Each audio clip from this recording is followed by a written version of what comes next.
안녕하세요. 저는 대전에 살고 있는 30대 후반의 여성입니다. 저는 남편과 결혼한 지 2년 만에 이혼을 하게 되었습니다. 저는 제가 결혼을 하게 될 거라고도 예상하지 못했었지만 이혼을 하게 될 거라고는 더더욱 생각하지 못했었습니다. 하지만 사람 일이라는 게 다 내 뜻대로 되는 건 아니더라고요. 결혼은 저의 의지였지만 이혼은 그렇지 않았습니다. 저희가 이혼하게 된 건 저도 남편의 문제도 아닌 바로 시댁의 문제 때문이었거든요. 연애를 할 때까지만 해도 서로 없으면 못 살 정도로 사이가 좋던 커플들도 결혼을 하게 되면 갖가지 이유로 갈등을 겪게 되더라고요. 그건 제 주변만 둘러봐도 흔한 일이었습니다. 연애는 두 사람만의 관계만 신경 쓰면 그뿐이지만 결혼을 한 순간부터는 상대방의 가족과 상대방의 모든 관계가 나와도 밀접하게 이어지게 되니까요. 문제는 그게 내가 내 의지로 만든 인연이 아니라는 데 있었습니다. 심지어 그게 나와 맞지 않는 인연이라면 그 관계에서 오는 스트레스라는 건 상상을 초월할 정도로 힘든 일이더라고요. 저에게는 저희 시어머니가 그런 관계였습니다. 내가 사랑하는 남편의 어머니라 어떻게든 이해를 해보려고 노력했지만 제 일방적인 노력만으로 바꿀 수 있는 일은 아무것도 없었습니다. 날이 갈수록 심해지는 폭언과 무시에 도저히 더는 견딜 수가 없겠더라고요.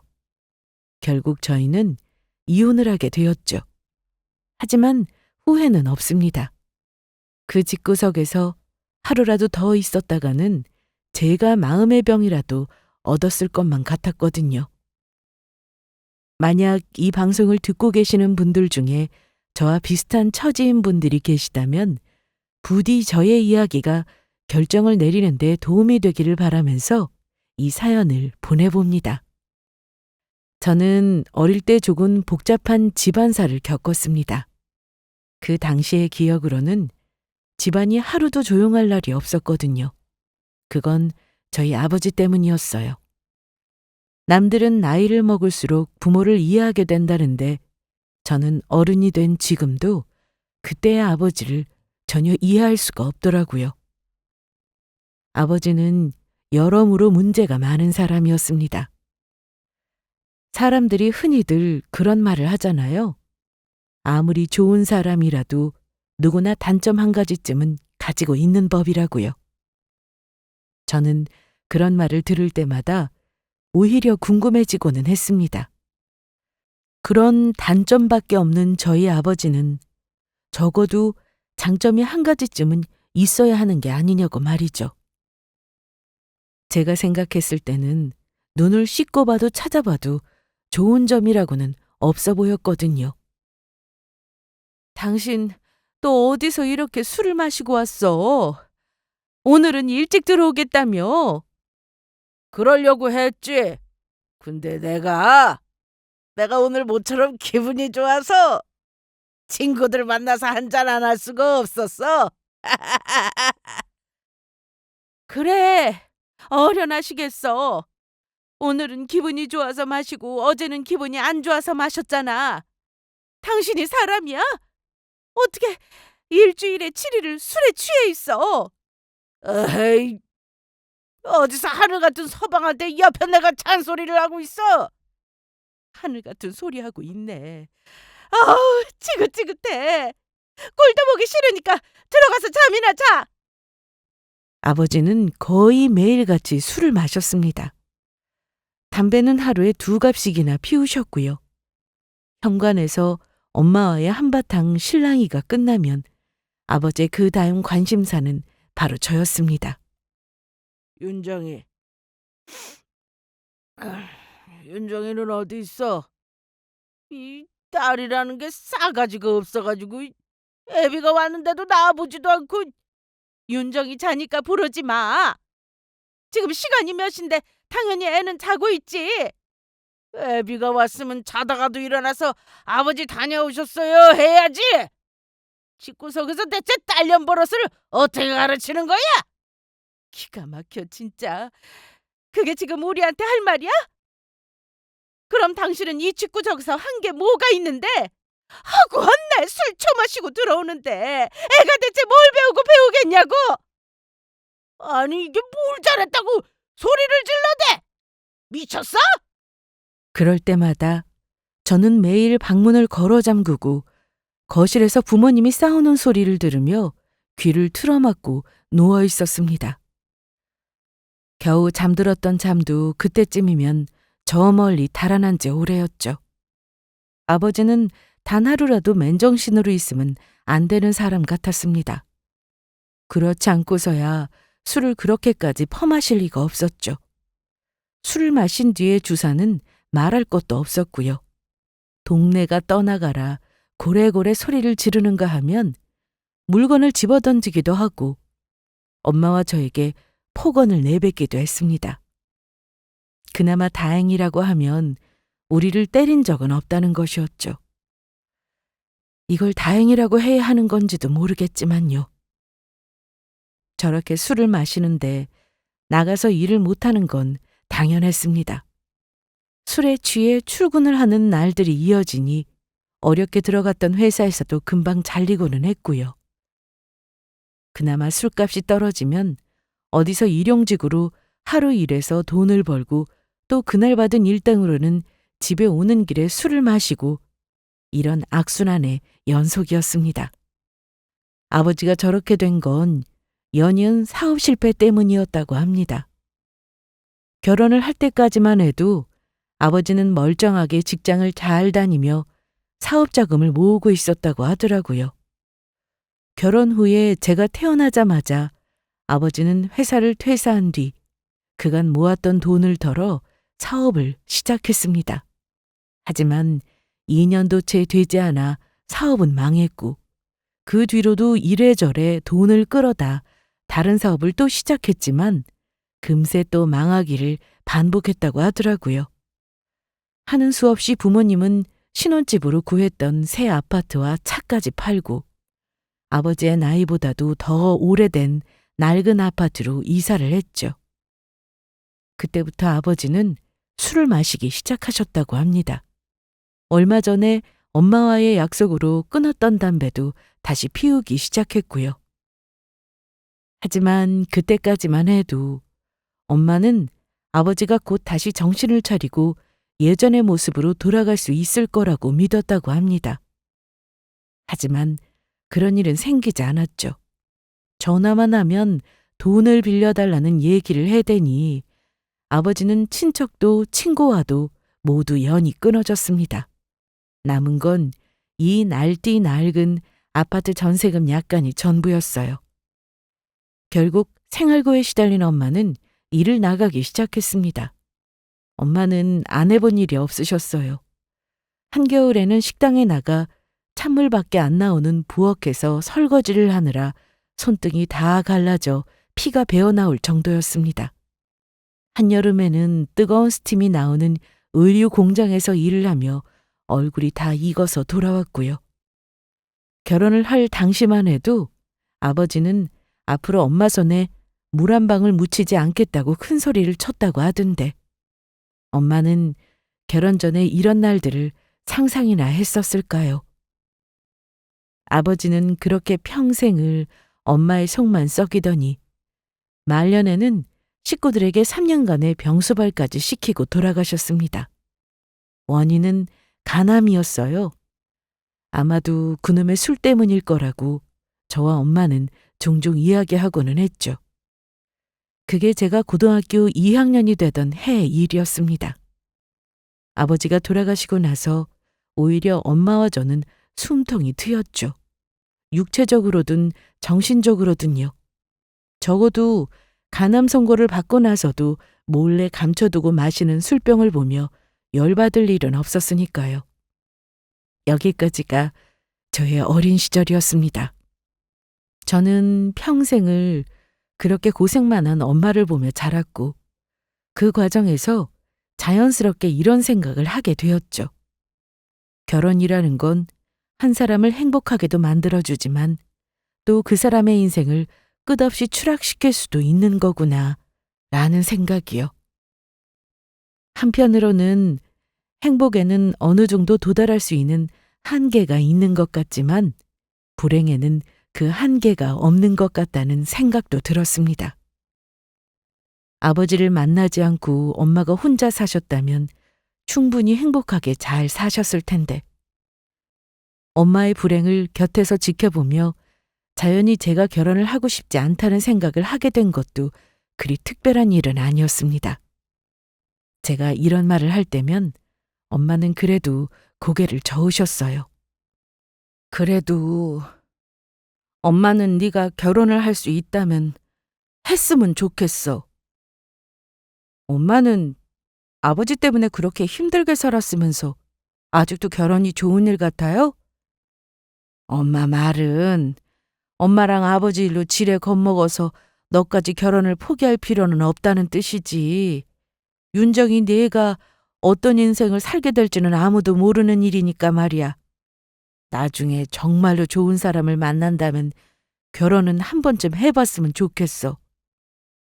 그 사람이 결혼하고 아버지처럼 변할지 아닐지 누가 알아요? 그렇기는 하지만 그것조차도 그 사람과 끝까지 가보아야 알 수 있는 일이거든.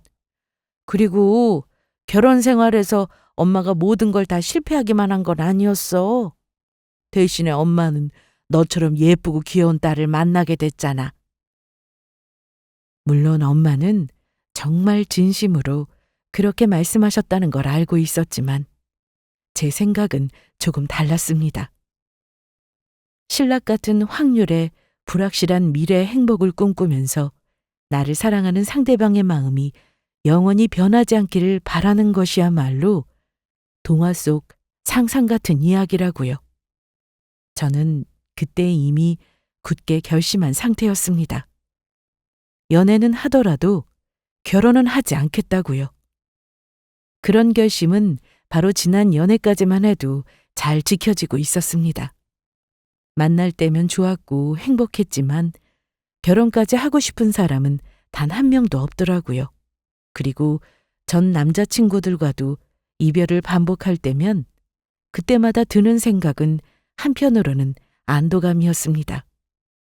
고작 연애에서의 이별도 이렇게 힘들고 슬픈 일인데 이게 이별이 아니라 이혼이었다면 그 뒤는 생각하고 싶지도 않을 정도였습니다. 해가 거듭할수록 저의 이런 생각은 점점 확고해지고만 있었죠. 그런데 그러던 와중에 저는 마지막 남자친구를 만나게 되었습니다. 미래의 남편이 된 바로 그 사람이었죠. 동갑이었던 저희는 친구의 소개로 만나게 됐고 서로의 성격에 이끌려 사귀게 되었습니다. 그리고 무수히 지나왔던 제 지난 연애들처럼 저는 적당히 뜨겁게 연애하고 상대가 결혼 이야기를 꺼내면 헤어질 생각이었죠. 물론 결혼을 하고 싶지 않다는 제 생각을 말한 건 언제나 연애 초반이었고요. 상대방도 저처럼 혹시나 시간 낭비를 하면 안 된다는 생각에서였습니다. 하지만 그때는 알겠다고 말했던 상대방들도 언제나 마지막에 가서는 결혼을 하자며 제 생각을 돌리려고 들었습니다. 하지만 지금의 남자친구는 많이 달랐습니다. 생각해보면 그 사람은 처음부터 조금 달랐던 것 같아요. 이런 이유들 때문에 나는 결혼할 생각이 별로 없어. 그건 나도 마찬가지야. 나도 아직 누군가랑 결혼하고 싶다는 생각이 들었던 적은 없었거든. 그러니까 내가 하고 싶은 말은 혹시라도 결혼이 하고 싶어지면 언제든지 이야기하라는 거야. 그날이 헤어지는 날이니까? 우리 이제 연애 초반인데 벌써 결혼 이야기까지 하고 너무 멀리까지 나간 거 아니야? 상대방의 결혼을 원하는 사람이면 이게 중요한 문제일 수도 있으니까. 남자친구는 제 말에 조금 의외라는 듯이 웃더라고요. 제가 겉보기에는 이런 것에 연연하지 않을 세상 쿨한 성격처럼 보였다나요? 그리고 곧 대답했습니다. 일단은 우리 열심히 만나보자. 윤정이 너는 결혼 자체가 싫어서 안 하려는 게 아니라 결혼 후에 상대방과 행복할 수 있을지를 몰라서 망설이는 거잖아. 너랑 내가 어떤 사람일지도 모르는데 처음부터 결론부터 짓고 시작할 필요는 없잖아. 저는 거기서 더 대꾸하지 않았고 아마 그 대답은 암묵적인 긍정으로 들렸을 겁니다. 솔직히 말해서 남자친구의 말도 일리가 있다는 생각은 했었죠. 하지만 저는 그때도 내심으로는 그래 봐야 어차피 우리가 결혼할 일은 없을 거야 라며 되뇌이고 있었고요. 난 분명히 내 뜻을 전달했으니 나중에 가서 날 원망하며 놀라지나 말라고요. 하지만 의외의 상황이 벌어진 건 오히려 제 쪽이었습니다. 제가 남자친구를 더 좋아하게 되어버리고 말았거든요. 변명을 하자면 그건 다 그럴 만한 이유가 있었습니다.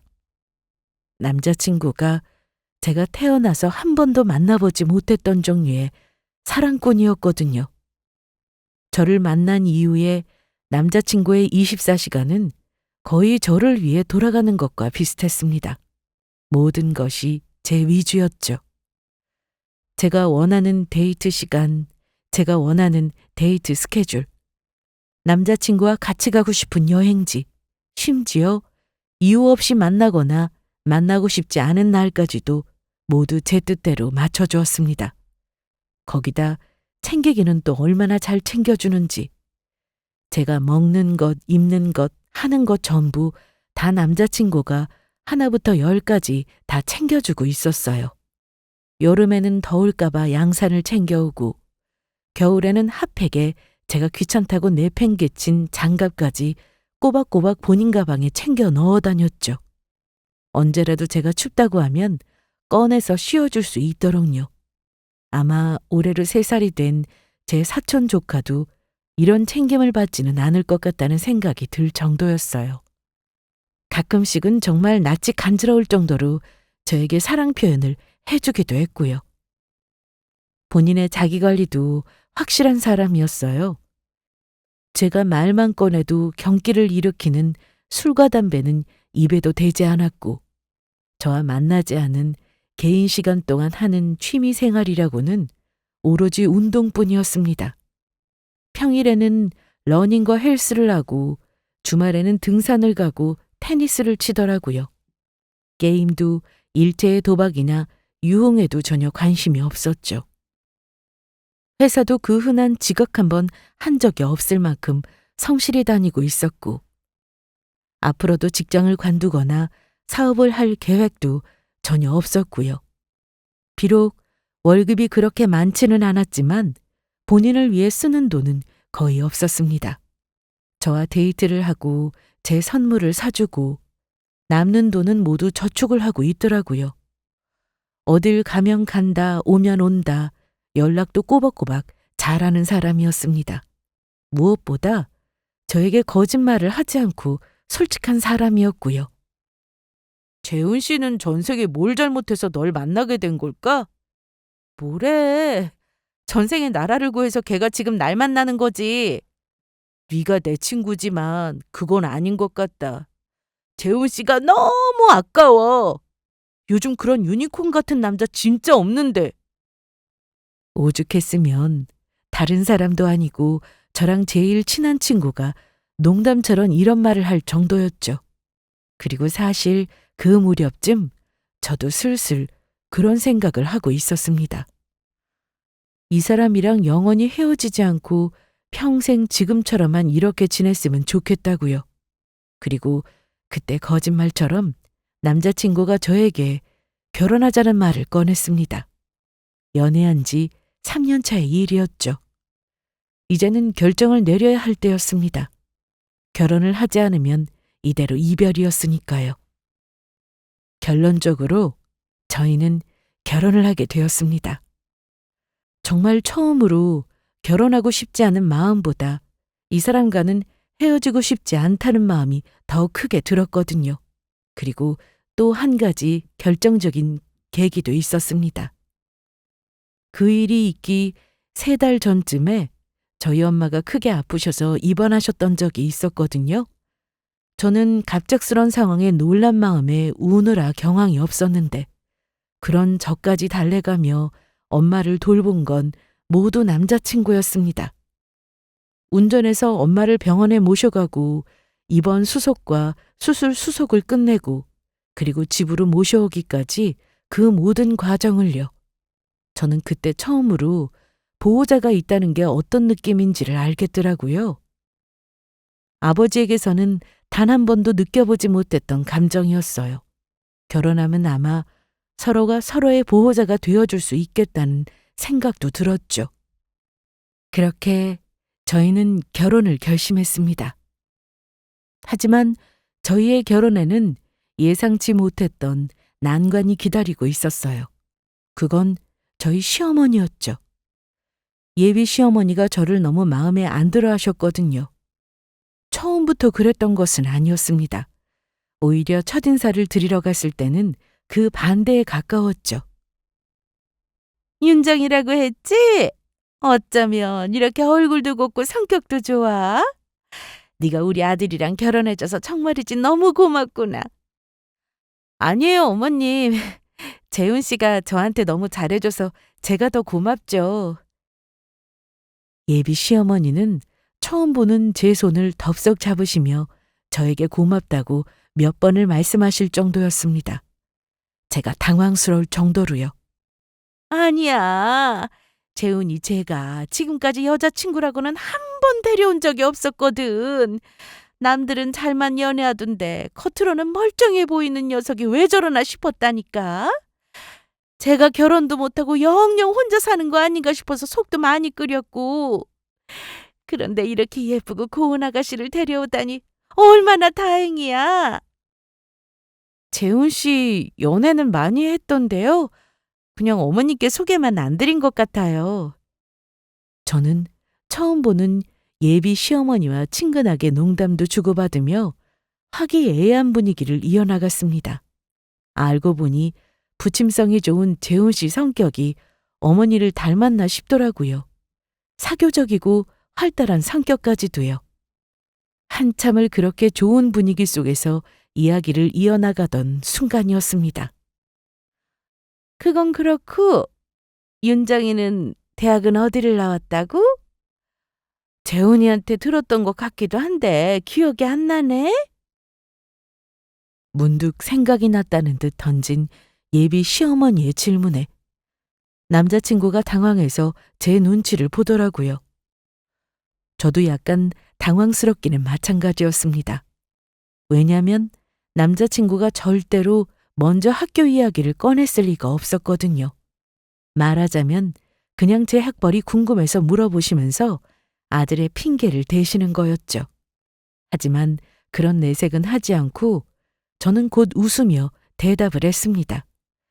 언젠가는 이 질문이 돌아올 줄 알았거든요. 저는 대학을 안 나왔습니다. 아, 그래?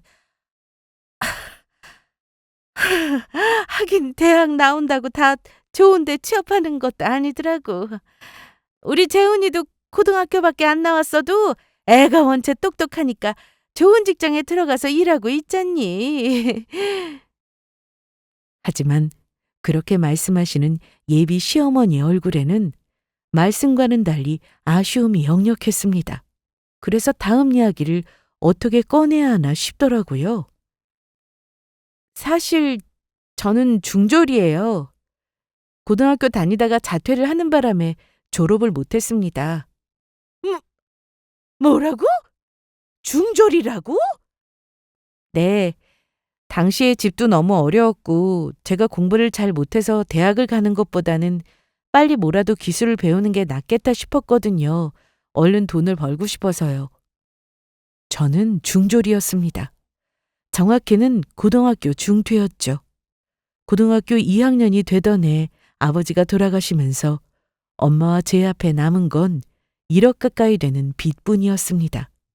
가뜩이나 엄마 혼자 외벌이를 하고 아버지는 돈을 까먹고만 있었는데 간암 투병을 하며 돌아가시기 직전에 병원비로 또 몇 천만 원을 날린 상황이었거든요. 어려워진 집안 형편 앞에서 대학 같은 건 사치라는 생각이 들었습니다. 엄마는 굳고 반대하셨지만 저는 하루라도 빨리 돈을 벌고 싶었고요. 그래서 학교를 자퇴하고 당시에 관심 있었던 일을 몇 가지 시도해 본 결과 지금도 하고 있는 애견 미용 일을 시작했습니다. 제가 어릴 때부터 동물, 특히 강아지를 너무 좋아했고 손재주도 있는 편이라는 얘기를 많이 들었었거든요. 좋아하면서도 잘할 수 있는 일이 뭐가 있을까 생각해 본 끝에 내린 결정이었습니다. 그 이후로는 낮에는 학원에 가서 수업을 듣고 밤에는 아르바이트를 하며 학원비를 벌었죠.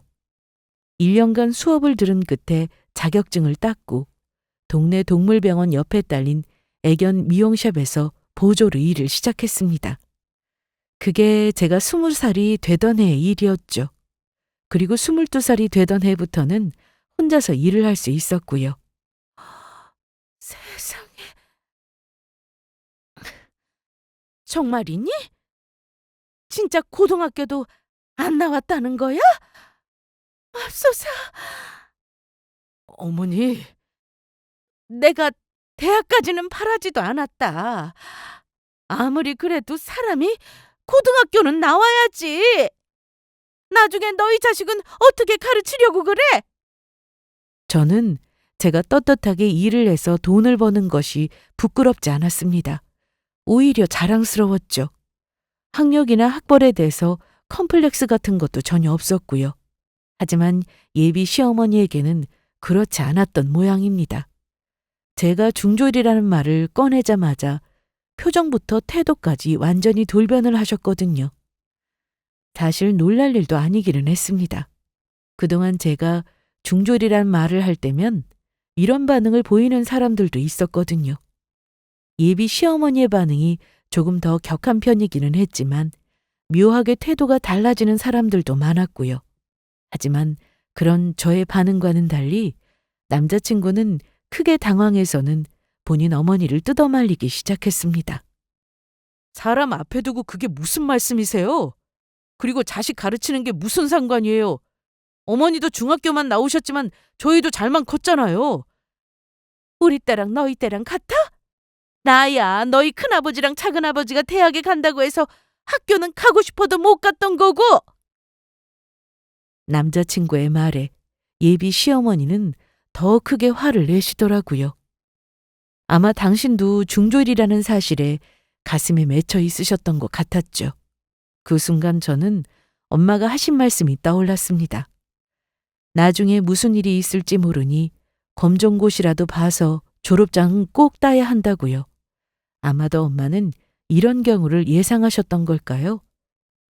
중졸이라고 해서 제가 떳떳하지 못할 일은 하나도 없었지만 그것 때문에 사랑하는 사람의 가족들이 저를 반대하는 상황은 마음 아픈 일이더라고요.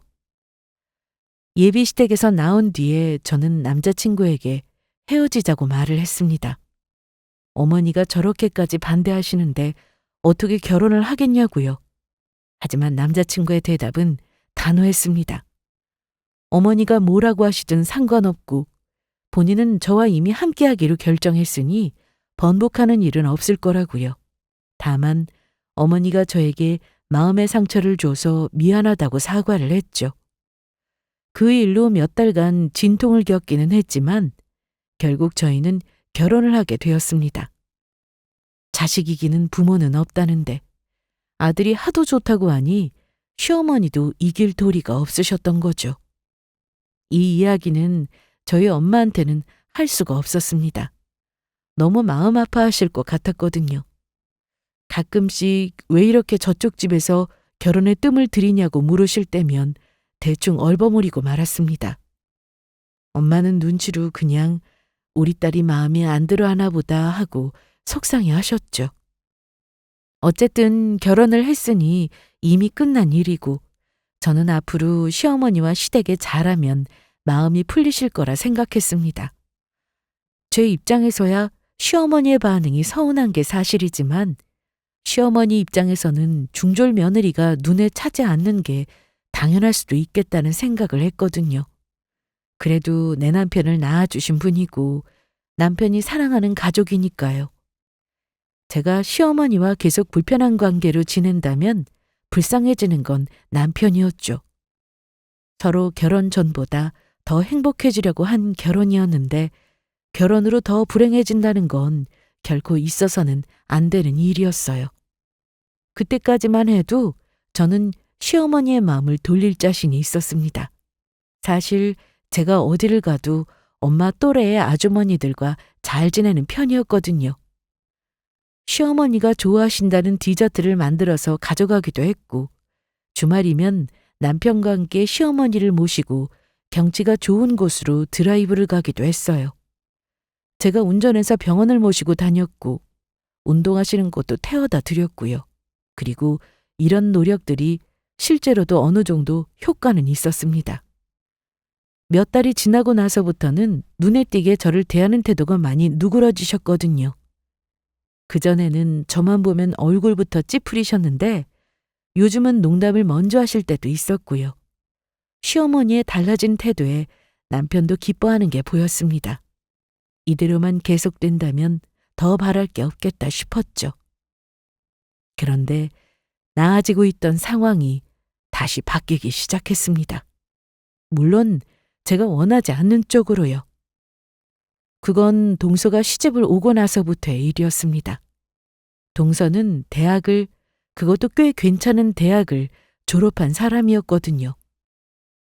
동서가 대학을 나왔다는 이야기를 듣는 순간 시어머니 얼굴에 웃음꽃이 피는가 싶더니 그 뒤부터 시어머니는 사사건건 동서와 저를 비교하고 동서를 편애하기 시작하셨습니다. 예를 들면 이런 것들이 있었죠. 그날은 시어머니 생신 기념으로 오랜만에 다 같이 외식을 하기로 한 날이었습니다. 시댁에 들러서 저희가 시어머니를 모시고 나왔고 예약을 해둔 한정식 집의 룸으로 안내를 받아 들어갔죠. 미리 와 있던 시동생과 동서가 저희를 맞이하고 있었고요. 와, 어머니, 오늘 왜 이렇게 예쁘게 입으셨어요? 화장도 고우시고. 어머, 그러니? 아, 이쁘기는 지나가 네가 더 이쁘구나. 무슨 TV에 나오는 연예인 같아. 정말요? 저 예쁘게 봐주시는 건 역시 어머님밖에 없네요. 두 사람은 주거니 받거니 하면서 자리에 앉았고 남편이 화장실을 간 사이에 도련님도 담배를 피우겠다며 잠깐 자리를 비웠어요. 그리고 두 사람이 나가자마자 시어머니는 연신 제 쪽을 돌아보며 그러시더라고요. 오늘처럼 기분 좋은 날에 너처럼 예쁘게 입으면 얼마나 좋아. 윤정이 얘는 왜 이렇게 칙칙한 옷을 입었는지 입은 것만 보면 누구 장례식이라도 온 줄 알겠구나. 제가 입은 건 무난한 블랙 정장 원피스였어요. 그걸 두고 저렇게 말씀하시는 거였죠. 저는 무례한 시어머니의 말씀에 순간 무안했지만 그래도 좋은 날이니 웃으며 대답했습니다. 이런 스타일이 요즘 유행이에요, 어머님. 엊그제 그이랑 나가서 새로 산 옷인데요. 그 가게가 대체 어디냐? 유행은 무슨. 이 봄에 칙칙해서 보기만 해도 가슴이 답답하구나. 너는 나이가 많으면 옷이라도 좀 화사하게 입어야지. 왜 이렇게 센스까지 없어? 제 패션 센스도 모자라 나이 공격까지 하시더라고요.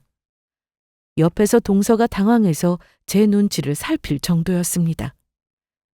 비교 대상은 옷뿐만이 아니었어요.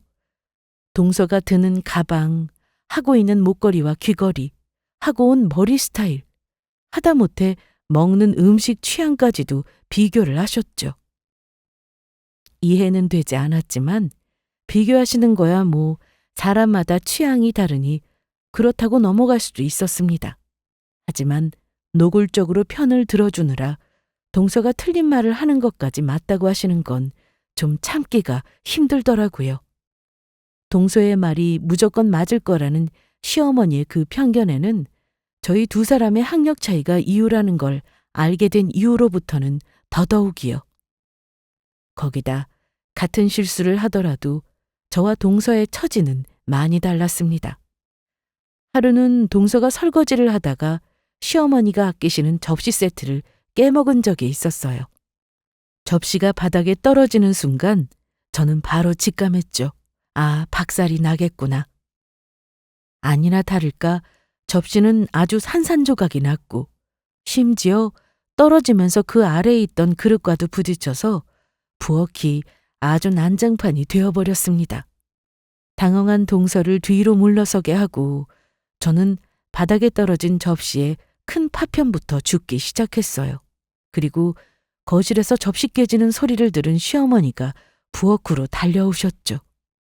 아니, 이게 어떻게 된 거야? 이게 얼마짜린데? 윤정이 네가 깨트린 거야? 넌 도대체 어떻게 된 애가 이렇게 조심성이 없어? 설거지 하나 똑바로 못해? 어머님, 형님이 아니라 제가 깨트린 거예요. 바닥에 쪼그리고 앉아 접시를 치우는 저를 본 시어머니가 제가 깨트린 거라고 오해를 하셨더라고요. 대번에 목소리를 높여 화를 내셨고요. 그 순간 시어머니가 흠칫 놀라며 동서를 돌아보셨어요. 지난 네가 그런 거야? 어디 다치진 않았고? 네, 죄송해요. 접시가 너무 미끄러워서 그만. 아니다. 설거지 하다 보면 그럴 수 있지 뭘 그러냐. 안 다쳤으면 됐다. 파편 안 밟게 조심하고. 동서가 울상을 짓고 있자 시어머니는 금방 목소리부터 다정하게 바뀌시더라고요. 목소리뿐만 아니라 금방이라도 사람 하나 잡아먹을 것처럼 일그러졌던 얼굴도 거짓말처럼 부드럽게 바뀐 이유였습니다. 저는 기가 막혀서 바닥을 치우고 있던 손을 멈추고 시어머니를 쳐다봤습니다. 그 순간 저와 눈이 마주쳤지만 따로 사과는 없으셨죠. 그저 많이 놀랐겠다며 동서의 어깨를 토닥여주고는 다시 부엌을 나가셨습니다. 어이가 없더라고요. 접시를 깨먹은 게 저였더라면 절대로 이 정도로 끝나지는 않았겠죠. 결국은 접시가 문제가 아니라 제가 문제였던 거였어요. 그 뒤에도 이런 식의 일은 반복되었습니다. 동서는 뭘 해도 너그럽게 넘어가는 실수를 제가 하기라도 하면 아주 날이라도 잡은 것처럼 난리가 났죠. 이제는 슬슬 동서와 함께 있는 자리가 너무나도 불편해지고 있었습니다. 동서는 딱히 아기가 없었겠지만 함께 비교를 당하고 있는 제 입장에서는 동서와 한자리에 있는 상황만으로도 스트레스가 아닐 수 없었습니다. 오늘은 또 시어머니가 무슨 말씀을 어떻게 하실까 싶은 생각이 들었고요. 이 광경을 방관만 하고 있는 남편에게도 화가 났습니다. 처음에야 남편이 없는 자리에서만 비교를 하던 시어머니는 나중에는 남편과 시동생이 있는 자리에서도 버젓이 비교를 하시기 시작했거든요. 처음에는 말리던 남편도 나중에는 그냥 못 들은 척 말이 없더라고요. 하루는 제가 너무 화가 나서 따진 적이 있었습니다. 당신은 아까 왜 거기서 입만 꾹 다물고 있어? 당신이 어머님 좀 말려봐. 뭐만 하면 동서랑 나를 비교하시는데 정말 너무하시는 거 아니야? 미안해. 거기서 내가 뭐라고 하면 더 난리치실 것 같아서 그랬어. 그걸 지금 말이라고 해? 제 목소리가 점점 높아지기 시작하자 대수롭지 않게 생각하던 남편은 그제야 TV를 끄고는 제게 다가오더라고요. 그리고 제 눈치를 살피며 슬쩍 저를 끌어안았습니다. 알았어. 내가 잘못했어.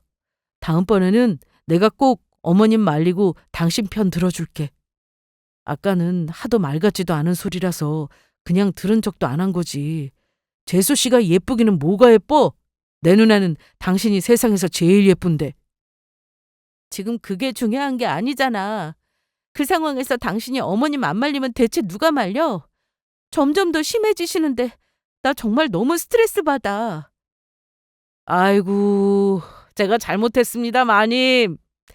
다음번에는 절대 그런 말씀 못하시게 말리겠습니다. 제가 아무리 화를 내도 남편은 어머니 저러시는 게 하루 이틀도 아닌데 뭘 그렇게 예민하게 반응하냐며 그저 한 귀를 듣고 흘리라고 하더라고요. 남의 일처럼 강 건너 불구경이었죠. 더 화가 나는 건 제가 화를 낸 다음에야 겨우 말리는 신용만 했고 그 다음에 다시 또 같은 일이 반복되었다는 것이었습니다. 저는 점점 남편에게 화를 내는 것도 시어머니에게 스트레스를 받는 것에도 지쳐가고 있었어요. 결국 사달이 난 건 그로부터 얼마 뒤였습니다. 주말에 집에서 쉬고 있는데 갑자기 시어머니가 전화를 하셨더라고요. 김장을 할 거니까 지금 좀 시댁으로 건너오라고요. 갑자기 말씀도 없으셨던 김장을 하신다니 좀 뜻밖이었지만 혼자서 고생하실 게 뻔하니 저는 얼른 옷을 갈아입고 시댁으로 갔죠. 남편은 모임이 있어서 밖에 있는 상황이라 끝나는 대로 시댁으로 바로 오라고 했고요. 그런데 시댁에 갔더니 아무도 없고 시어머니 혼자 계시더라고요. 그런데 동서는 안 왔어요? 집에서 놀고 있는 네가 해야지 뭐하러 친아를 불러? 평일 내내 일하느라 고생했을 텐데 주말에는 좀 쉬게 해줘야지. 김장을 하면 당연히 새 집이 나눠 가질 예정이니 시동생 집에서도 시동생이 오든 동서가 오든 누구 하나는 올 거라고 생각했거든요.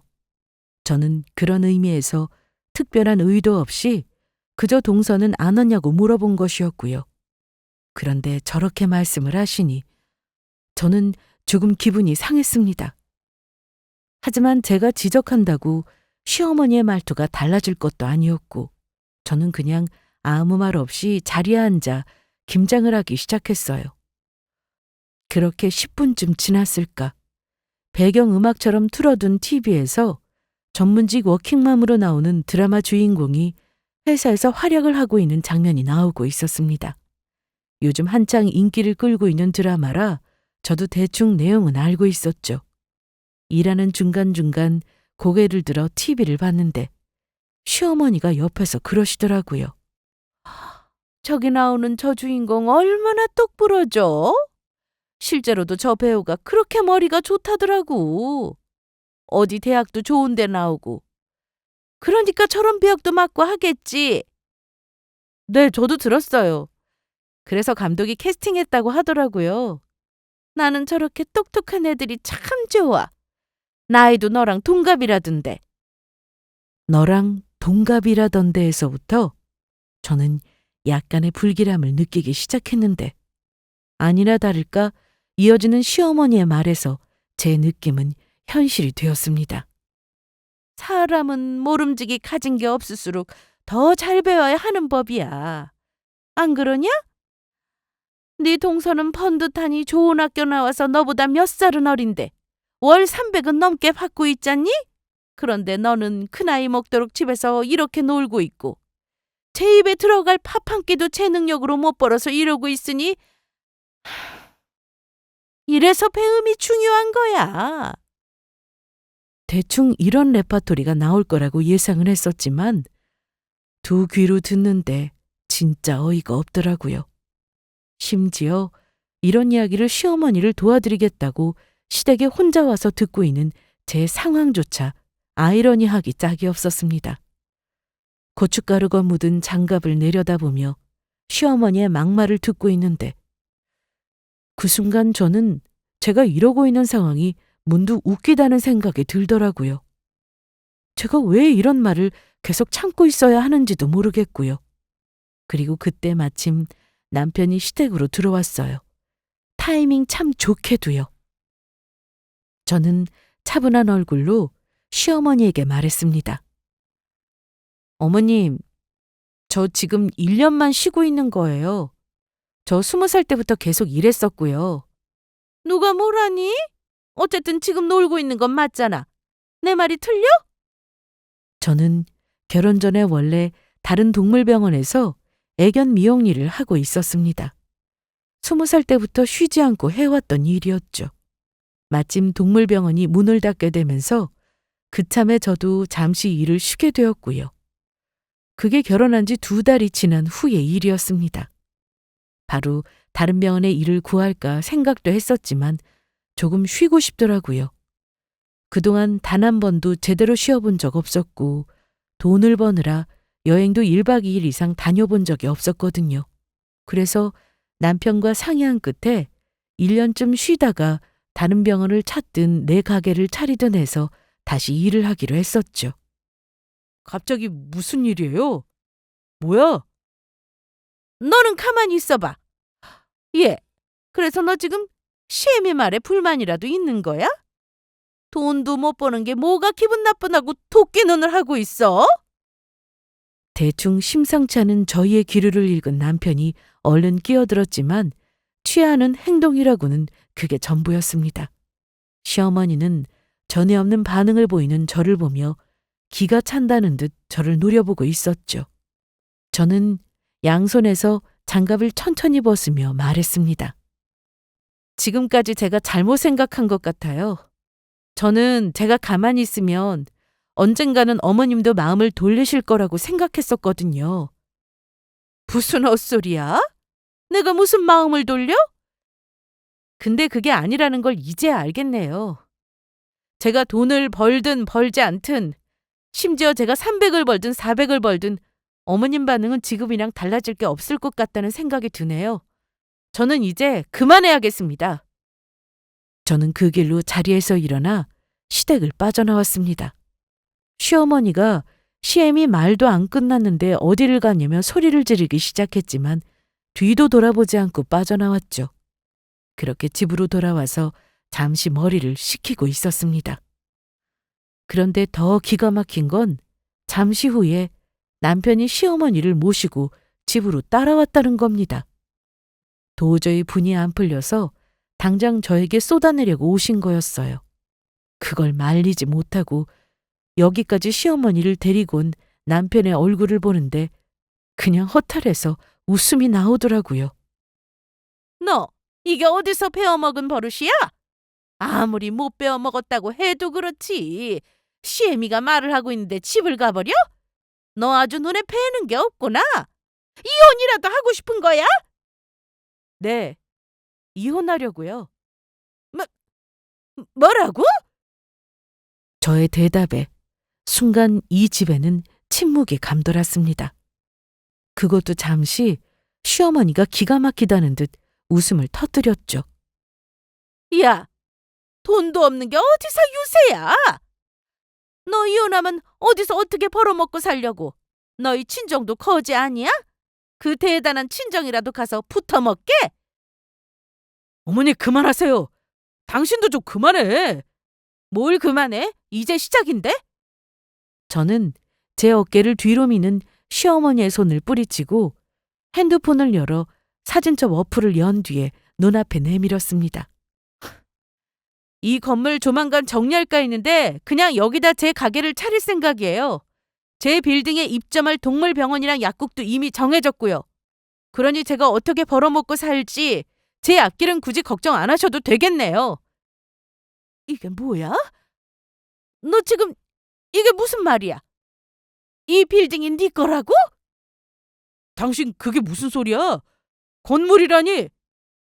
당황한 얼굴로 제 손에서 핸드폰을 뺏어서 사진을 빠르게 넘겨보고 있는 시어머니에게 저는 차가운 목소리로 말했습니다. 아, 제가 결혼 전부터 제가 가지고 있던 건물이에요. 외할아버지가 선물로 주셨거든요. 말씀드린다는 게 깜빡했는데 이걸 이렇게 얘기하게 될 줄은 몰랐네요. 그 빌딩에는 사연이 있었습니다. 원래 저희 엄마는 부잣집의 철없는 외동딸이었어요. 당시에 좋은 온처를 모두 마다하고 첫눈에 반했던 아버지와 결혼을 하려고 했었는데 외갓집에서 난리가 났던 건 당연한 일이었죠. 아버지와 끝까지 반대하는 결혼을 끝내 진행하면서 엄마는 친정과 연을 끊겼고요. 그 뒤로는 제가 알고 있던 내용대로였습니다. 손에 물 한 번 묻힌 적 없던 엄마는 고생하면서 살았죠. 그런데 몇 년 전 외할아버지가 노안으로 돌아가시게 되었다며 연락이 왔습니다. 마지막으로 엄마의 얼굴을 한번 보고 싶으시다고 말했고 저와 함께 외할아버지가 계신 병원으로 찾아갔죠. 외할아버지는 죽음이 드리운 얼굴로 저와 엄마를 한 차례씩 보더니 며칠 뒤 숨을 거두셨습니다. 그리고 돌아가시기 직전 변호사를 통해서 저희 엄마 몫으로 남겨둔 유산을 넘겨주고 가셨죠. 엄마는 그 돈을 전부 저에게 넘겨주었습니다. 본인 아버지가 주신 돈이라 본인은 쓰고 싶지도 그렇다고 남겨두고 싶지도 않다고 하시면서요. 저는 그 돈을 어떻게 할까 고민하다가 주변의 조언을 받아 그대로 건물을 한 채 샀습니다. 지금 있는 꼬마 빌딩이었죠. 결혼할 때까지도 그리고 그 이후에도 남편과 시댁은 전혀 모르는 일이었습니다. 저희 엄마가 신신당부하셨거든요. 사람 일은 모른다고 적어도 신혼이 끝날 때까지는 돈 있는 티를 내지 말고 비밀로 하라고 하신 거였어요. 그건 아마도 아버지와 함께 살면서 얻은 교훈이었을 겁니다. 연이 끊긴 엄마의 친정을 믿고 그래도 딸이니 도와주시지 않겠냐며 흥청망청 엄마의 돈을 써댔었거든요. 저에게 빌딩이 있다는 사실을 알게 된 시어머니의 태도는 완전히 달라졌습니다. 그날은 너무 놀라 집으로 돌아갔지만 그 다음 날부터 집요하게 찾아와 저를 꼬시고 달래며 아주 난리가 났죠. 그리고 그런 시어머니 옆에서 남편은 극심한 충격에 빠진 듯 아무 말도 하지를 못했습니다. 제가 못을 박았거든요. 그동안 몇 번이나 당신 어머니를 말려보라고 말을 했었지만 결국 오늘의 이 사달이 나게 된 건 다 방관만 했던 당신의 탓이라고요. 저희는 협의 이혼을 했습니다. 이혼 숙려 기간을 거치는 동안에도 시어머니는 저를 찾아와 그동안 본인이 너무 잘못했다며 이제는 다시는 안 그러겠다고 눈물 콧물을 쏟아냈지만 이미 기차는 지나간 이후였죠. 저는 이혼 후에 애견 미용샵을 열었습니다. 수의사인 외사촌 오빠의 동물병원도 제가 저희 빌딩에 열게 해줬고요. 두 가게는 오늘도 나란히 영업을 하고 있습니다. 이제는 제법 단골 손님들도 많아졌어요. 그전까지 일했던 가게에서 친분을 쌓은 손님들도 여럿 와주셨고요. 이혼을 통해서 저는 호의가 꼭 호의로 되돌아오지는 않는다는 걸 새삼 깨닫게 되었습니다. 반대하는 결혼을 했던 건 애초부터 잘못 끼워진 단추가 아니었나 싶은 생각도 들었고요. 과거는 털어내고 외할아버지가 남겨주신 이 뜻밖의 행운으로 바꾸었다 생각하려고요. 이제는 앞만 보고 열심히 일하며 살아가려고 합니다. 지금까지 그랬던 것처럼요. 감사합니다.